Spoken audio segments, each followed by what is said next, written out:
Assalamu alaikum, dünyanın her qaysi joylaridagi aziz vatandaşlarım. Bugün sizlarga men buningdan 2 ay ilgari Dünya Uyg'ur Qurultiyi tarafidan başlatilgan Dünya Uyg'ur Qurultiyiga bir ishxona setib elish, bir iyani to'plash kampaniyamizning xulosali dokladini, hisobotini bu video orqali bermoqchi.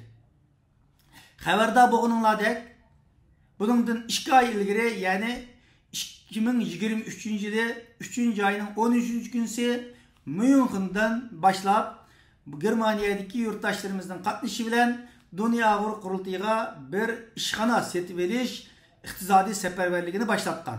Aradan 2 gün ötkendiğin keyin 3. ayının 15. günüsü ben bir video nutuk sözlep bütün dünyadaki vatanperver ticaretçilerimizni, vatanperverlerimizni, Dünya Qurultiyini qo'llagan bütün qarindoshlarimizni bu seferberlikке katnışqa dalalet qilgan edim.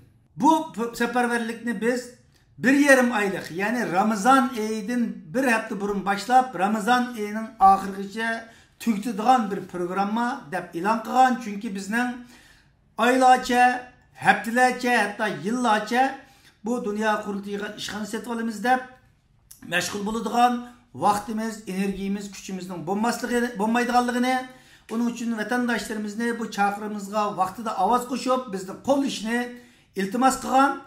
Bizning bu iltimosimiz dünyanın her qaysi joylaridagi vatanperver qarindoshlarimiz tarafidan kuchli bir qo'llashga erishdi.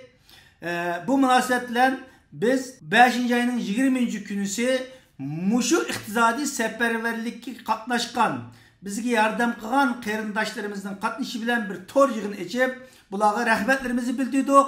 Ve hazırgacha qaysi davlatdan qancha kishi bunun qatnashdi, qanchalik iqtisodiy yig'ildi, bunun dokladini berib, ularning fikrlarini aldık. Albatta bunun da o'zining ismini oshkorlashni xohlamagan, har xil sabab bilan qarindoshlarımızdan orzusi hurmat qilib, ularning ismlari deyilmedi, oshkorlanib, faqat o'zi deyishdan chekilmagan, o'zi xohlagan qarindoshlarımızning ismi o'qib o'tildi ve yig'in qatnashgan. Bizning bu seferberligimiz kızgın ovoz qo'shgan do'stlarimizning, sabtaşlarımızdan qimmatli fikrlerini aldık.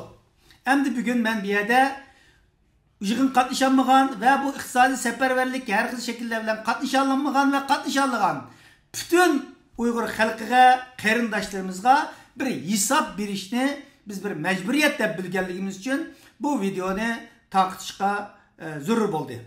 Çünkü Dünya Qurultiyi 2017 yıldan başlap biz bütün Dünya Qurultiyinin faaliyetlerini ve şundaqsa iqtisadi vaziyetlerimizden xalqimizga uch qaşqara cevap berish, xalqimizning dastigini olgan ekan, uning javobgarligini vaqtida xalqimizga taqdim qilishni o'zimizga bir prinsip keldik ve bu prinsipimizni her zaman o'rnab keldik. Bu prinsipimiz doirasida bu Uyghur qarindoshlarimizni yıqqan, vatandaşlarımızı yıqqan Dünya Qurultiyining ishxona elish seferberligimizning bir xulosasini taqdim qilishni o'zimizga bir majburiyat deb bildik. Demek bugün dünyada nurg'un iqtisodiy krizlar yuz berayotgan. Türkiye'de yatavrab nurg'unlagan qarindoshlarimizni bevosita maddiy ve ma'naviy jihatdan ularni aloqador qilgan. Dunyoning har qaysi joylaridagi qarindoshlarimiz buningga iqtisodiy seferberlikka o'tgan. Ve şundakla nurgulluğun muhacir qarindoshlarimiz iqtisodiy qiyinchilik tatvatkan, vatanda bo'lsa erkiy qirg'inchilik davom qilayotgan, vatansizlik qarindoshlarimiz hozirgacha o'zining vatandagi urug' tuqqanlarimizdan aloqalarimiz hozirgacha uzilayotgan. Yani mayli maddiy jihatdan, ma'naviy jihatdan qiyin bir vaziyatda o'xshash dunyomi bir iqtisodiy krizning ichiga kirib qolgan mushunday bir vaqtimizda bizning bu seferberligimizga nisbatan vatandaşlarımızdan aktif ovoz qo'shganligi bizni texim bak jasoratlantirdi, bizga umid berdi ve Dünya Uyg'ur Qurultiyining xalqimiz qalbidagi obrazining, ishonchisinin, qo'llashining ne kadar yüksek bo'lganligini bizga açık ko'rsatib berdi. Xitoy hukumati Dünya Qurultiyini ajratish, yo'q qilish uchun xalqarada o'zining iqtisodiy diplomatiya kuchlarini ishlatish orqali har xil qalpoqlar bilan Dünya Qurultiyiga hujum qilayotganligi bir o'rtada reallik. Uningdan boshqa chet eldagi bir qism qalchilarni ishga solish orqali Dünya Uyg'ur Qurultiyini ajizlatish, iqtisodiy kuchini ajizlatish, xalqaradagi ta'sirini ajizlatish, xalqimizning ichidagi obrazini ajizlatish uchun qilmagan o'yinlar, o'ynamagan o'yinlar qolmadi. Ammo mushundaq bir kriz ichida Dünya Qurultiyi xalqimizga bo'lgan mas'uliyatini, milliy irodamizga bo'lgan javobgarligimizni asosiy nishon qilgan holda faoliyatlarini davom qilib keldi. Bu faaliyetler neticesinde biz bugün yığılgan muşu iqtisadi seferberligimizge avaz koşkan, yığılgan maddi yardımdan halkımızın ne kadar Dünya Qurultiyini qo'llaganligiga bevas şahit oldu. Bunundan gururlandık. Hem yığıp etken vaktimizde biz muşunda kabiyetin degendikidek her xil şekildeki tehditler, krizler, iqtisadi kriz, her xil hücum veya ki olmasa her xil krizler içinde bir yarım ayının içinde Dünya Qurultiyinin çağırıp avaz koşup yığılgan pul 500 bin Amerika doları. Bu bizni ümitlendirdi, hoşal kıldı, gururlandı. Demek bugünkidek bir şaraitin üzerinde bir yarım ayının içinde 500 bin dolar pulunun bizning çağrımızga baydan yığılışı bu küçük bir netice emas. Bu münasebetle dünyanın hem qaysi joylaridan bizge maddi bu yardımını bergen bütün yurttaşlarımızga, qarindoshlarımızga yana bir qatim rahmet aytaman, egilip salam beraman.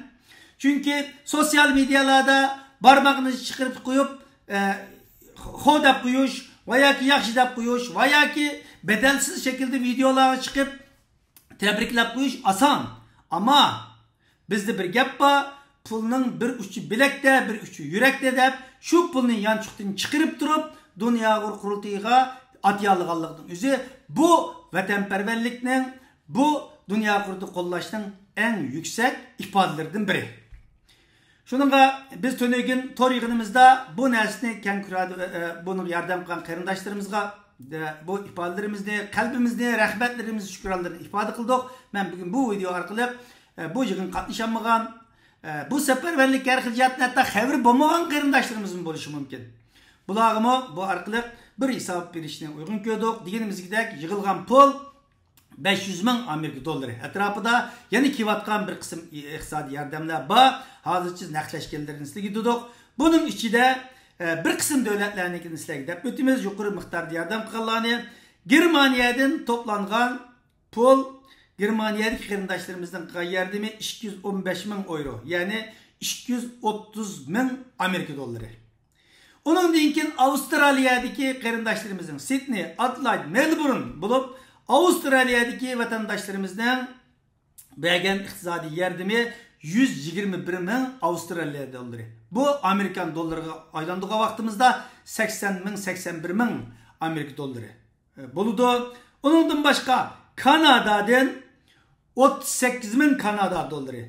Bu takriben 25 bin etrafında Amerikan doları oldu. Onundan başka digendikidek Türkiye'den 21 bin dolar, Kazakistan, Kırgızistan, Japonya, Amerika, Gollandiya, Norvegiya, Şvisiya, Angliya, Şveysariya, Fransiya, Belgiya ve şundakla yüzünün kıyadi boğallığını demey durup yardım kılan bir qarindoshlarimiz var. Muşundaklış arkalık toplam 16 devletten bizge yardım geldi. Bu yardımın ki en az kelgen yardım devletlerden 700 eurodan başlayıp en yukarısı degenimizdek 230 bin Amerika dolarıgacha bo'ldi. Muşlarning hemmisi qo'shgan vaqtimizda 500 bin Amerika doları yardım bizge keldi. Buni sizlar bilan o'rtoqlashishni uygun ko'rdik. Mana bu qo'llash, mana bu yardım.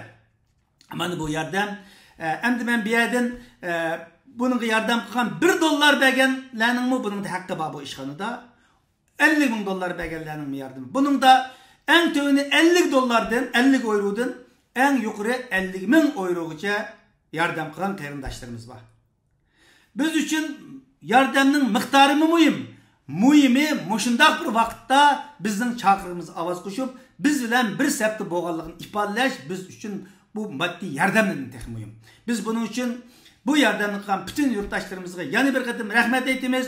Buni biz bir qo'llash deb bilamiz. Bu yardım bilen biz texmi mas'uliyatimizning eg'irligini, xalqimizga, millatimizga bo'lgan bizning qilish tegishli vazifalarimizning texmi eg'irligini yana bir qatim his qildik. Chunki millat bizga ishonib turib bu yordamni qildi. Agar ishonmagan bo'lsa, bu yordam kelmagan bo'lardi. Endi bizning almoqchi bo'lgan ishxonamiz 640 ming evroluk, takriban 700 ming dollarlik bir yer edi. Demak, buning takriban 500 mingi o'rinlangan bo'ldi. Yana bir 140 ming, 150 ming euro yoki dollarlar euroning farqi yo'q hozir. Etrafda bir iqtisodiy yordamga ehtiyojimiz bor. Shuningga bu videomizni ko'rib, hozirgacha har xil sabablar bilan bu pul yig'ilami yig'ilmasmi, bu chaqiriq ovoz qo'shilarmi qo'shilmasmi deb arisaldi bo'lgan qarindoshlarimizga mana biz bütün Pokistonlik ma'lumotlar bilan o'tirib qo'ydik. Bular bu ishni tashlab yordam qilishinglarni, xabarsiz qilib qolgan yurtdoshlarimizning bu videoni tartib qo'yish orqali bizga oldimiz kunlarda mush qilib qolgan bir sonni to'liqlab, mush ishxonamizning vaqtida elishimiz, yordam qilishinglarni orzu qilamiz. Bu ishxonni biz olamiz. Bu yordamni cho'qim keldi bizga. Bizga bu yordam qilganlar qandaqdir millionerlar, nayt cho'ng ish odamlari, zavod, fabrika sohiblari la bo'lmadi. Ular uchun hech qanchalik bir pul emas.